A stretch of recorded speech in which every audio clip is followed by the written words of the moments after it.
So tayo ay U-turn sa traffic dito. So tandaan natin na naka-signal ng left, naka-full turn ng left.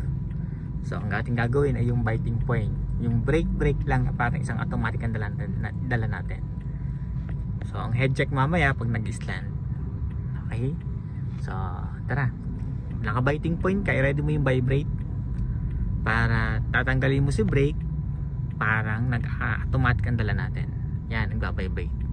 Paglakas ng vibrate, baba ng konti. Pag walang vibrate, taas ng konti.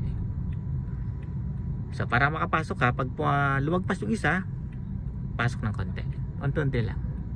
Sige, tanggal ang brake, lapit ng konti. Yan, ganyan lang. Forward ulit.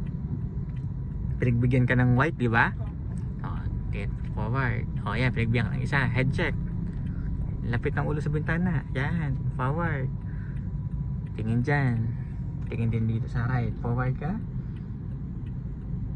Okay, mabilis. Wait lang. Okay, forward ulit.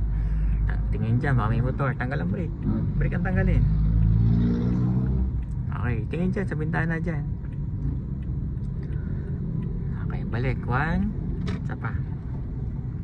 Okay, then gas ka. Dito ka lang sa lane, no? So, may tanong ka pa sa U-turn. Ganun lang yung U-turn. Kahit yung traffic, second gear mo. Kahit traffic yan, unti-unti, hindi ka makakapasok kung hindi ka unti-unti kasi walang magbibigay sa'yo. Basta't dumaan yung isa, konti lang. Hanggang maharangan mo, hanggang may magbigay sa'yo. Okay? Pag naghintay ka na may magbibigay, abutin ka ng siyam-siyam doon. Wala magbibigay kahit may nakasignal. Kaya unti-unti lang.